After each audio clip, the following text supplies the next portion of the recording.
You're back with Gold Seek Radio, second hour. They definitely have plans. They know exactly what they're doing. They plan to destroy the sovereignty of the United States of America. And all of this is going to be done by the year 2010 if they have their way. And, there's so many balls in the air here. Of course, everyone now is becoming familiar with this housing collapse that we're in. It's nearing free fall stage.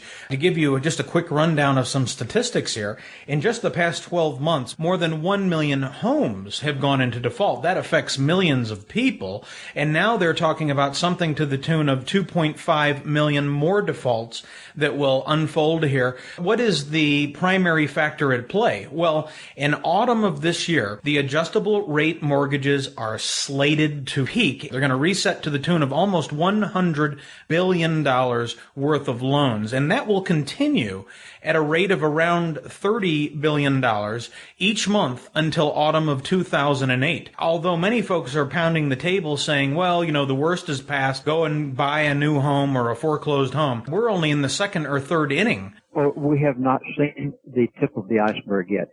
If they think that the price of homes has declined in the past 2 or 3 months, you haven't seen anything. The price of homes has not even begun the decline that it's going to go to. And this thing is going to last 5 to 7 years. If you're in the real estate market, you may as well go find yourself another job, because if a home now costs $1 million, you're going to lose drastically on the price of that home in a major way.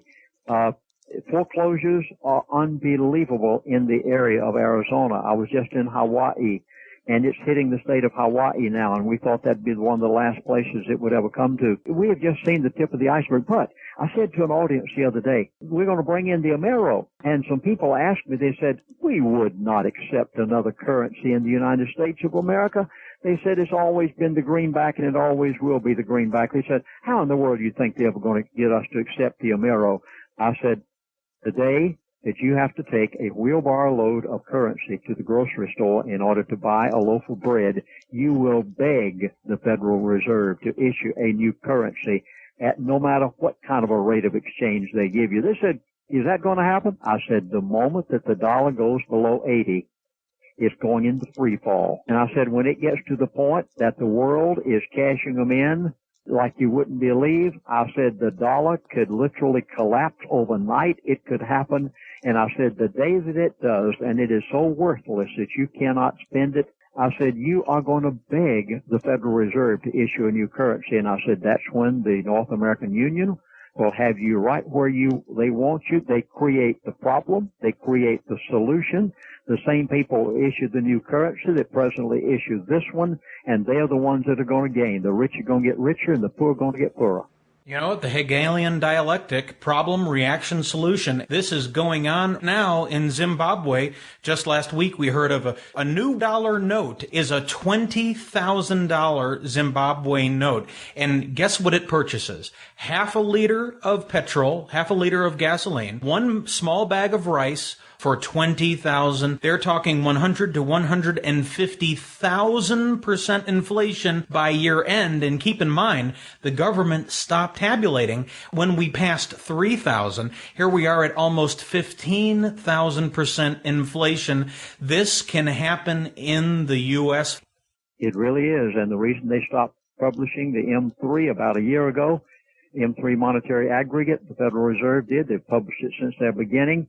They stopped. They do not want people to know just how bad it is. And we calculated each month for our listeners here on Gold Seek Radio. And, of course, the only really missing component are the euro-dollar conversion there. And that's not too difficult since it only makes up 3%. I have to give credit to John Williams at Shadow Stats. He's been keeping an eye on them for years.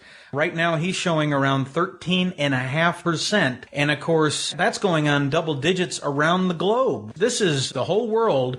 It's not just the Fed. There has never been a time in the history of the world when there's been as many derivatives as they are right now. Nothing but a bunch of paper debt that they exchange as if they had value. And they're totally worthless. Corporations have been bought with them. People are using them to do everything imaginable. And we have created such a massive debt. You're exactly right. It positively is coming down. And folks, you had better get your house set in order as quickly as you can. I highly recommend that you get into tangibles because paper is going to be worth what it's written on. I wanted to give you a chance to sort of wrap up, give folks an idea of just what that's going to lead to, and we've touched on the loss of sovereignty, and you've also hinted at hyperinflation, and of course we're seeing signs of that right now. I mean, who would have expected a small family of 2 or 3 would have a $250 grocery bill? Well, Chris, there positively is something that people should do immediately. I said a moment ago, you need to get into tangibles. You must get into things that have value. Gold, silver, things that are tangible. The debt problem has become so great until there positively is no way out of it. Now, they are going to inflate out of it as long as they can in order to hold the whole system together.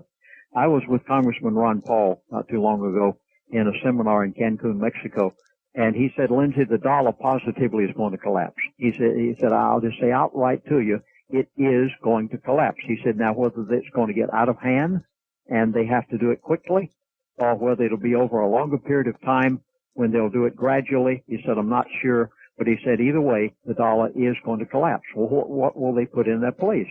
They will put in the Amero. Now, if they do it gradually, we are going to have hyperinflation because there's only one way to get out of this debt spiral, and that is inflate out of it. If the thing gets out of hand, and it almost did this past week with all of these derivatives and the loans and the housing market and what's happening in real estate, it almost got away from them. And if it should, then of course the dollar will collapse much faster. So do immediately whatever you're going to do. You cannot wait till next week or week after next. You've got to make some decisions immediately as to what kind of lifestyle you're willing to live when there is a collapse of the dollar. We saw the U.S. dollar collapsing down to record technical support. In fact, the last time I checked, the final support on the U.S. dollar was 79.70, and we are close to that number now. I believe that was recorded back in 94 was the last time we hit that. Were we to breach that and close below it substantially on a trading day or on the week, it would be a watershed event that could lead to a capitulation in the dollar. I think that will probably be the impetus that sends precious metals through the roof. I'm not saying that's a good thing, but I'm afraid it's an inevitable thing at this point. On the Amero, I think they're going to have difficulty getting their minds around the idea, we'd never give up our dollars for some type of euro-like equivalent. Well, as Lindsey said, and it takes a wheelbarrow to buy a loaf of bread like they saw in the Weimar Republic 1920, 1921. It's a real wake-up call. Well, on that note, Lindsey, I'm afraid